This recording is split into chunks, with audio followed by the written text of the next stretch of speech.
कि स्वप्न में अगर हमें देवी देवता दर्शन देते हैं तो उसका क्या कारण होता है, क्यों देवता हमें स्वप्न में दर्शन देते हैं, क्यों माँ भगवती हमें स्वप्न में दर्शन देती है, उसका क्या कारण होता है, क्या वो संदेश, क्या वो संकेत हमें देना चाहती हैं जिसके माध्यम से वो हमें कुछ ऐसा बताना चाहती हैं जो हम नहीं जान पाते। क्योंकि जो दिव्य संकेत होते हैं, जो दिव्य भाषा होती है, उसको हर कोई व्यक्ति जान नहीं सकता, क्योंकि देवता केवल आपको संकेत के माध्यम से ही बहुत सारी बातें बता देते हैं, लेकिन अज्ञानता के कारण हम उनको समझ नहीं पाते हैं। तो इसी प्रकार से बहुत लोगों के साथ ऐसा होता है कि उनको स्वप्न में देवी देवता दिखाई देते हैं। उसके बहुत सारे कारण होते हैं जिसके अनुसार ही वो आपको स्वप्न में दिखाई देते हैं। देखिए मित्रों, जो सबसे बड़ा कारण होता है आपको स्वप्न में देवी देवता के दर्शन पाने का, वो ये होता है कि जब आप अपने इष्ट की सेवा करते हैं, आराधना करते हैं, या किसी भी देवी देवता की आराधना नियमित रूप से करते हैं, उनका नाम जाप करते हैं, ध्यान करते हैं, किसी को मन से मानते हैं, अगर किसी को इष्ट देव का ध्यान भी नहीं है, वो नहीं जानते इष्ट देव किसको कहते हैं, फिर भी एक देवता जरूर ऐसे होते हैं या देवी होती हैं जिनकी तरफ आपका मन आकर्षित होता रहता है। तो ऐसी परिस्थिति में जब लगातार आप उनकी जाप सेवा आराधना करते रहते हैं तो वो आपको स्वप्न में दर्शन देते हैं। और स्वप्न में दर्शन देने का अर्थ यही होता है कि वो अपनी कृपा आपको प्रदान करते हैं, क्योंकि दर्शन का अर्थ होता है कृपा। तो वही कृपा वो आपको प्रदान करते हैं दर्शन के माध्यम से, और दर्शन वो आपको स्वप्न के माध्यम से ही देते हैं। तो इस प्रकार से ये पहला कारण हुआ कि आपको देवता स्वप्न में दर्शन देते हैं।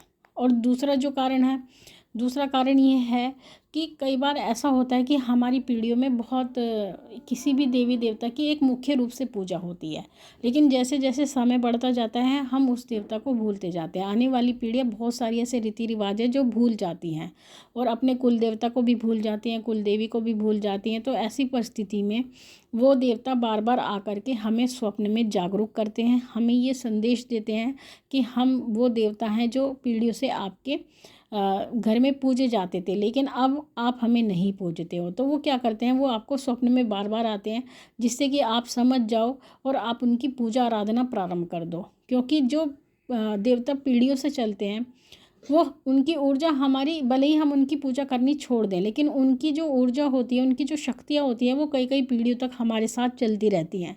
तो ऐसी परिस्थिति में वो हमें दर्शन देती हैं, और दर्शन के माध्यम से यही बताती हैं कि हम उनकी पूजा करें। कई बार ये भी होता है जब स्वप्न में हमें देवी देवता दर्शन देते हैं तो उस समय पर क्या होता है, हम कई बार हम परेशान होते हैं, और परेशानी की स्थिति में ही हम भगवान से कोई मन्नत मान लेते हैं, यानी कोई मनोकामना अपनी मान लेते हैं कि ये भगवान हमारा ये कार्य सिद्ध हो जाए, और जब ये कार्य हमारा सिद्ध हो जाएगा तो मैं आपके लिए भंडारा करूँगी या भोग प्रसाद चढ़ाऊँगी, आपके दर्शन को आऊँगी, या कोई भी मनोकामना हम उनसे मान लेते हैं।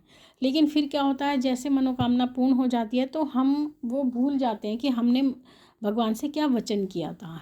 तो वो वचन भूलने के कारण कई बार देवता हमारे स्वप्न में आते हैं, और स्वप्न के माध्यम से वो वचन हमें याद दिलाते हैं कि आपने ये वचन हमसे किया था। क्योंकि अगर आप किसी भी देवी देवता से वचन करते हैं तो देवता उस वचन को कभी भूलते नहीं हैं, आप भले ही भूल जाएं।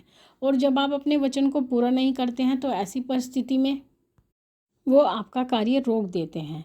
तो इसलिए अगर आप कोई भी वचन करते हैं तो वचन करने से पहले आपको ये ध्यान रखना है कि अगर मैं ये वचन कर रहा हूँ तो कार्य पूरा होता ही आपको वो वचन पूर्ण करना होगा, अन्यथा आने वाले भविष्य में आपके जो अन्य कार्य हैं वो उसको रोक देते हैं देवता, उस कार्य को वो बनने नहीं देते। इसलिए वचन करने से पहले बहुत सोचें। मैं तो यही मानती हूँ कि वचन ना करें, केवल माँ भगवती से, अपने इष्ट देव से प्रार्थना करें कि वो आपका ये कार्य सिद्ध कर दें, क्योंकि प्रार्थना से बड़ी कोई चीज़ नहीं होती, और प्रार्थना देवता अवश्य ही सुनते हैं और अपने कार्य को सिद्ध करते हैं।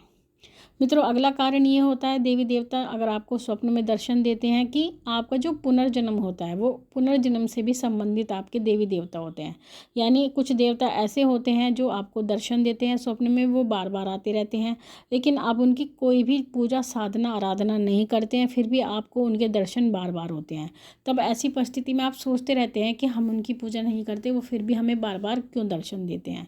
देखिए, जो हमारा पूर्व जन्म होता है, पूर्व जन्म में हम कोई साधना करते हैं, कोई सिद्धि करते हैं या किसी देवी देवता को मानते हैं, अपने इष्ट को मानते हैं, तो ऐसी परिस्थिति में वो हमें इस जन्म में भी आकर के दर्शन देते रहते हैं। यानी वो ये चाहते हैं कि जो सिद्धि साधना हमने अपने पूर्व जन्म में छोड़ी थी, वही सिद्धि साधना हम इस आने वाले जन्म में, यानी इस अपने वर्तमान के जन्म में भी उस साधना को आगे बढ़ाएं और उसी मार्ग पर हम चलें। तो इसी कारण से वो हमें दर्शन देते रहते हैं स्वप्न के माध्यम से। और सबसे बड़ा बात ये होती है कि मित्रों, जो हमारा पूर्व जन्म होता है, यानी पूर्व जन्म जो हमारा होता है, वो हमें कभी भी याद नहीं रहता, क्योंकि भगवती महामाया है। महामाया वह शक्ति है जो आपके जो पूर्व जन्म को उसकी विस्मृति करा देती है। यानी आप भूल जाते हैं कि हमारा जो जन्म था उसमें हमने क्या किया था, हम कौन थे, कैसे थे, किस प्रकार से रहन सहन था, वो सब की जो कहते हैं मेमोरी डिलीट वो आपको करके अगला जन्म प्रदान करती हैं। तो इसलिए आप नहीं जानते कि आपके पूर्व जन्म के जो इष्ट देवता हैं वो कौन है। तो इस कारण से भी देवता आपको स्वप्न में दर्शन देते हैं। एक अन्य कारण ये भी होता है कि जब देवी देवता आपको स्वप्न में दर्शन देते हैं कि अगर आपने कोई गलती की है, कोई ऐसी त्रुटि है जो आपसे हो गई है और आप नहीं जानते, क्योंकि कई बार हमसे भूलवश भी बहुत काम ऐसे हो जाते हैं जो हमें नहीं करने चाहिए, जो अनुचित होते हैं, तो उसको बताने के लिए भी देवी देवता स्वप्न में दर्शन देते हैं। यानी वो हमें सचेत करते हैं अपने दर्शन के माध्यम से कि हमसे ये गलती हुई है, तो ये गलती हमें सुधार लेनी चाहिए। और जो व्यक्ति इस भाषा को नहीं समझते, यानी सांकेतिक भाषा को नहीं जानते हैं, तो वो इसका अर्थ कभी समझ नहीं पाते। ऐसे बहुत लोग हैं जो मुझे व्हाट्सएप पर भी मैसेज करते हैं, कहते हैं हमें इनके दर्शन लगातार होते रहते हैं, ये स्थिति हमारे साथ बार बार होती रहती है। तो उसका यही कारण होता है कि कुछ ऐसी चीज़ें होती हैं जो आपके साथ जुड़ी हुई हैं, जो आपसे कभी अलग नहीं होती। इसी कारण से वो आपको बार बार दर्शन देते हैं, आपको बार बार जताते रहते हैं। और जो हमारे इष्ट देव होते हैं, इष्ट देव की कृपा हमें बहुत तरीके से प्राप्त होती है।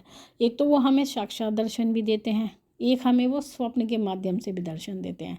तो जो सबसे पहली अवस्था होती है उनकी कृपा की जो संकेत होता है वो यही होता है कि स्वप्न में हमें वो दर्शन देते हैं, क्योंकि स्वप्न में दर्शन पाना भी हर किसी के बस की बात नहीं होती और देवता हर किसी को स्वप्न में दर्शन नहीं देते हैं। अगर वो आपको दर्शन देते हैं तो वो किसी न किसी कारण से ही आपको दर्शन देते हैं, ये आपको जान लेना चाहिए।